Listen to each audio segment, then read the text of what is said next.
এই টাকাগুলো হয়তো বা গুণে শেষ করা যাবে, কিন্তু এখানে যে মানুষের ভালোবাসা, মানুষের ত্যাগ, মানুষের আসলে রক্ত পানি করা ইনকামের টাকা, বাকি আপনি এইখানে যে ওর প্রতি যে মানুষের দোয়া, এগুলো আপনি গুণে কখনো শেষ করতে পারবেন না।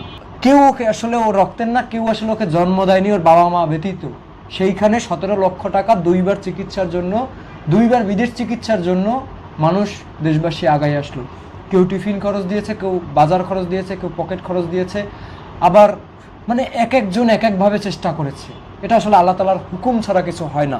আমাকে যারা আসলে মানে শাকিল হিসাবে যারা চিনেন, বাকি ফেসটা যারা চিনেন, যে আমি সর্বপ্রথম ঢাকা বিশ্ববিদ্যালয়ের রাস্তার উপরে টিএসসিতে রিয়াদ নামে একটা ছেলের চিকিৎসা করাই, যার চোখ ছিল না, মাথার অর্ধেক পচে গিয়েছিল, পুরো শরীর পোকায় খেয়ে ক্ষতবিক্ষত অবস্থায় রাস্তায় পড়েছিল। সেটা নিয়ে কিন্তু বাংলাদেশের সকল টেলিভিশন পত্রিকায় নিউজ হয়েছিল। সে রিয়াদের মা ছিল রাস্তার পাগল, আরও ছিল বুদ্ধি প্রতিবন্ধী। তার মাকেও খুঁজে বের করেছিলাম, তার মায়ের চিকিৎসার দায়িত্ব নিয়েছিলাম।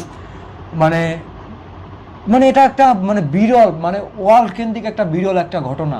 এই ঘটনা আপনি কোনো কাজের সাথে আসলে মিলাতে পারবেন না। যাই হোক, ওই চ্যাপ্টারেও আমি না যাই। এখন কথা হইল যে এই জান্নাতুল মরিয়মের চিকিৎসার জন্য আপনারা এর আগে একবার 10 লক্ষ টাকা দিয়েছেন।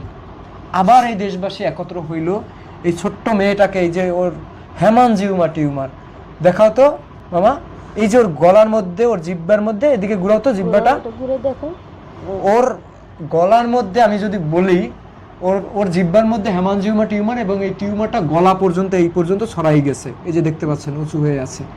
তো ও আসলে কিছু খাইতে পারে না, ওর মা ওরে জাউবাত করে বানিয়ে দেয়, সেই জাউবাত আসলে ও খায় সিরিঞ্জের মাধ্যমে বা কি চামিচের মাধ্যমে, যখন শরীর যেমন থাকে। তো এই মানে কষ্টের মধ্যে দিয়ে একটা বাচ্চা যাচ্ছে, এবং দেশবাসী ওরে এই সহযোগিতাটা আস্তে আস্তে দীর্ঘদিনই হলো আস্তে আস্তে সহযোগিতা পাঠাচ্ছে।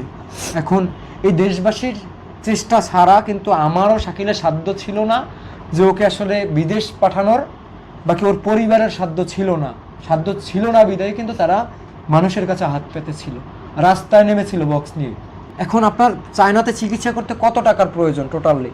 আমার চায়না তো ওর অপারেশনের জন্য শুধু লাগবে 22 লক্ষ টাকা। ওইখানের মধ্যে আমাদের একটা যাতায়াত খরচ আছে, একটা থাকা খাওয়া আছে, ওগুলা নিয়ে প্রায় পড়বে 24-25 লক্ষ টাকার মতো। তো এখন আপনারা এখানে আমাকে দিয়েছেন প্রায় 7 লক্ষ টাকার মতো, তারও অনেক টাকার দরকার। আপনার পথটা তো কিছুটা এগিয়ে যাবে যখন আপনার বাচ্চার ভিসাটা হয়ে যাবে। এখন আপনি বাসার মধ্যে, আপনি কিন্তু হাসপাতালের বেডে না, ঠিক আছে? হাসপাতালের বেডে যদি থাকে তখন মানুষের সাহায্য যারা করবে তাদের একটা মানে চিন্তাভাবনা অন্যরকম থাকে। আবার বাসায় যারা মানে বাসায় আছেন বিদায় মানে মানুষ কিন্তু অতটা গুরুত্ব দিচ্ছে না, কিন্তু আপনার কাছে অবশ্যই আপনার সন্তান গুরুত্বপূর্ণ, এবং যারা সাহায্য করছে তাদের কাছেও কিন্তু মরিয়ম গুরুত্বপূর্ণ। অন্যথায় এই টাকা, এত টাকা আপনার বাচ্চার জন্য সাহায্য পাঠানোর মানেটা কি?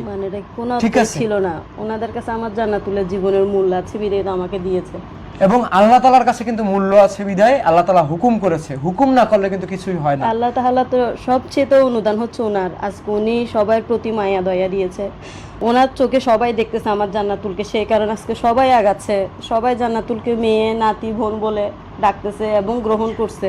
এগুলো হচ্ছে তার গ্রহণের ফল আমার মেয়েকে দিচ্ছে ওনারা।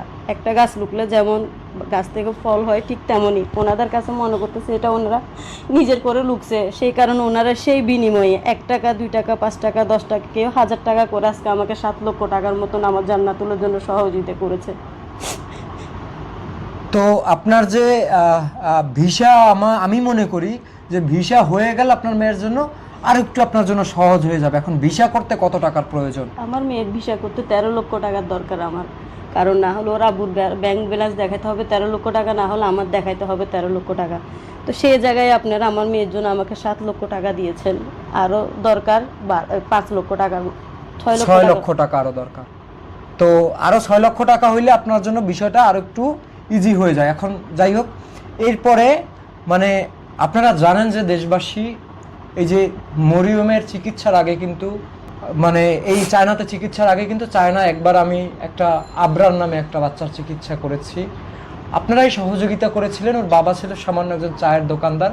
25 লক্ষ টাকা আপনারা দেশবাসী দিয়েছিলেন আমার ভিডিও দেখে, এবং আমি নিজে চায়নাতে নিয়ে গিয়েছিলাম, কারণ বাংলাদেশে চিকিৎসা ছিল না, ভারতেও এরকম বেঁচে থাকার সম্ভাবনা ছিল না, বিধায় আসলে চায়না কেন্দ্রিক আমার চেষ্টা করা।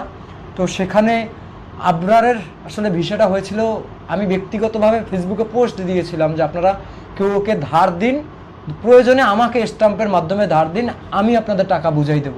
এবং সে ফেসবুকের পোস্ট দেখে ঠিকই এক মহৎ আপু 4 লক্ষ টাকা ধার দিয়ে সহযোগিতা করেছিল।